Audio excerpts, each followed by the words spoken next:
Welcome to another enlightening edition of Campus Chronicles, where we bring you closer to the pillars behind the scenes of Christian Advantage Preparatory School. I, Azameti Dillon, am your host for today, and I have here with me the head of our dedicated medical team, Mr. Eugene Asinyo. So join us as we uncover the heartbeat of our school's health. You're welcome, sir.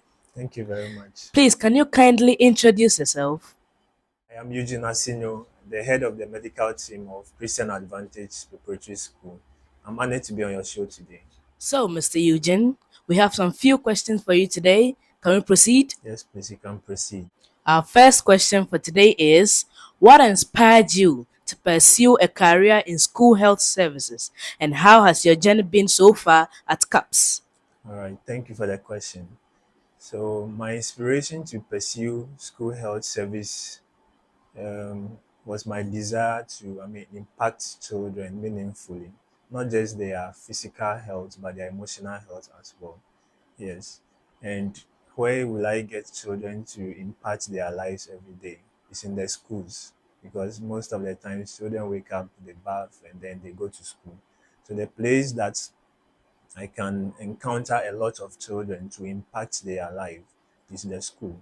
That is why I chose school health service. Yes. So over there, you create a protective environment for the children. You give them listening ears, and then whenever they happen to have themselves in any injury, you can quickly help the kids. Yeah. And then my journey so far in CAPS has been incredibly rewarding. CAPS is not a school, it's a family. That's what I'll say. CAPS is a family. As far as you come here, you are treated as a family. Even if you leave, you can anytime walk back into the family. It's just like you leave your home to school, and then you can go home anytime you want to go home. Yeah, so my experience in CAPS over here has been, incredible. Yes. Wow. So, the next question I have for you is: what are some of the most common health issues that you encounter among students, and how do you manage them effectively? All right. So we encounter a lot of issues here. We are dealing with children. First of all is fall injuries. Yes, fall injuries. Break time, they play a lot. And then they are kids. When kids are playing, they become unconscious of their environment. So fall injuries is one of the commonest injuries, health problems we encounter over here. Yes. Then another one is headache and stomach ache. Yes, kids know that we have a first aid box over here, and the first aid box has medication in it. There are kids that just love to take medicine for fun. Yes, so others have genuine issue though, but some just come. They just want to take the medication. Yeah, one of class one people came to me one day that he needs toffee. Toffee is talking about tricyclic.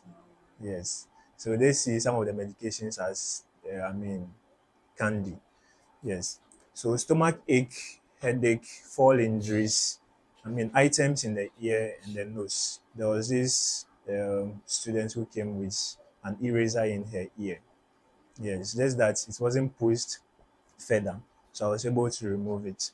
But in cases where it is, deep into the ear, we don't have to do it here. We have to transfer to the hospital. And the management sees to it that any issue beyond our control over here is then transferred to the hospital for, further medication, and then care to be taken of the student. Yes. So just as I said, we have a first aid box here that has medications, has items for wound dressing. So if we have minor injuries from falls, we dress the wound right here in the school.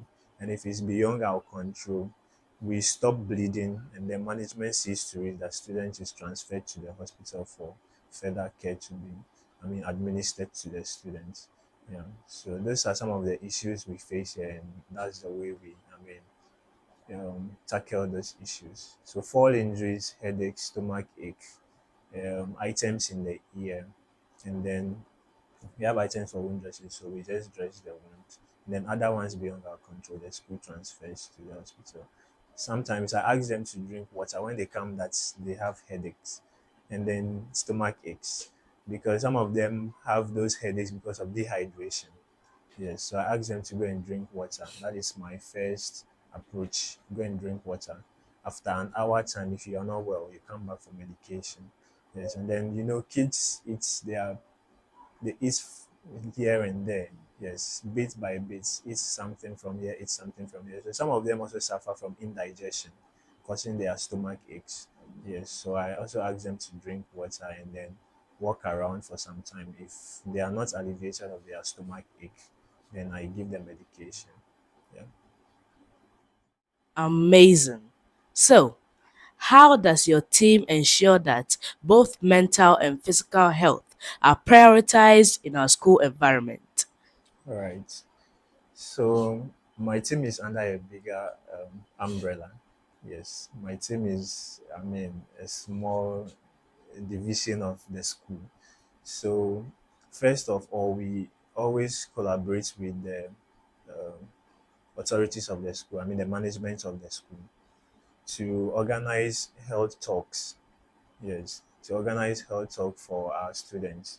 And these health talks inform them about the do's and don'ts to, keep a healthy living, to protect themselves from this kind of injuries in school. And um, for their mental health, we also collaborate with the other staff on campus. They are kids, they confine in others than you.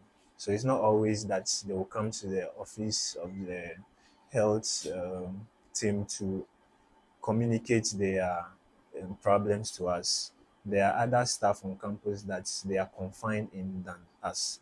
So we collaborate with those teachers to give them listening ears. And then if issues are beyond their control, they bring it to the management for further handling. Yes. So that is basically how we, tackle the physical and mental health of our people over here.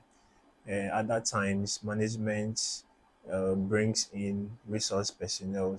I think the last time fire service personnel was brought here to educate our kids on how to quench fire using the fire extinguisher, using wet rags and stuff.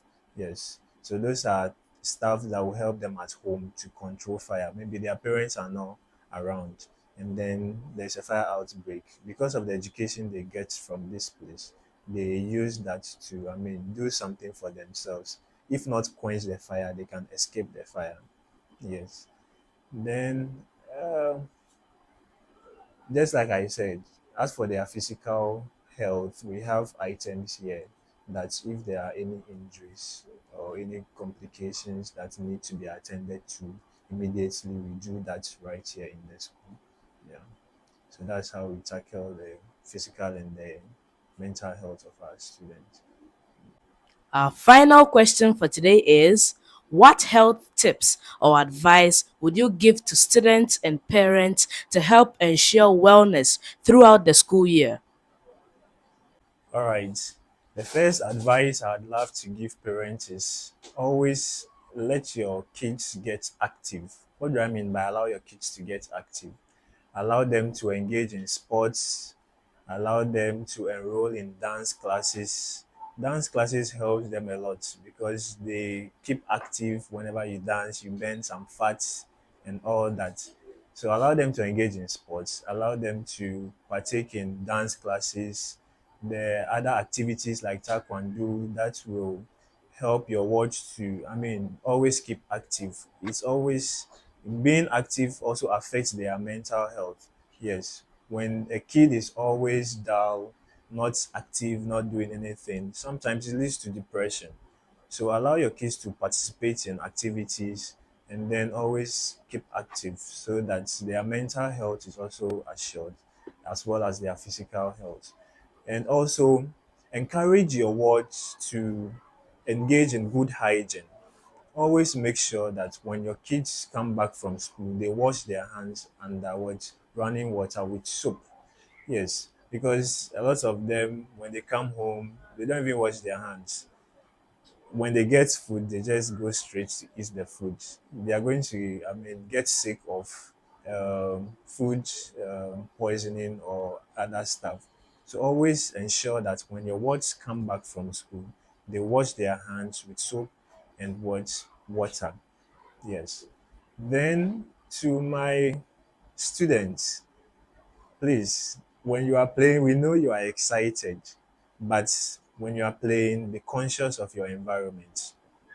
Yes, be conscious of your environment. Make sure you don't play around things that would hurt you when you are running. Run at speed that when you are going to meet an obstacle, you can stop so that you prevent yourself from getting unnecessary injuries and then harming yourself. Thank you very much. Thank you as well, sir, for an enlightening conversation. So, fellow viewers, don't forget to leave your comments at the comment section and kindly subscribe to our channel. Click on the bell icon to be notified whenever we drop in new content. See you in our next episode. Bye.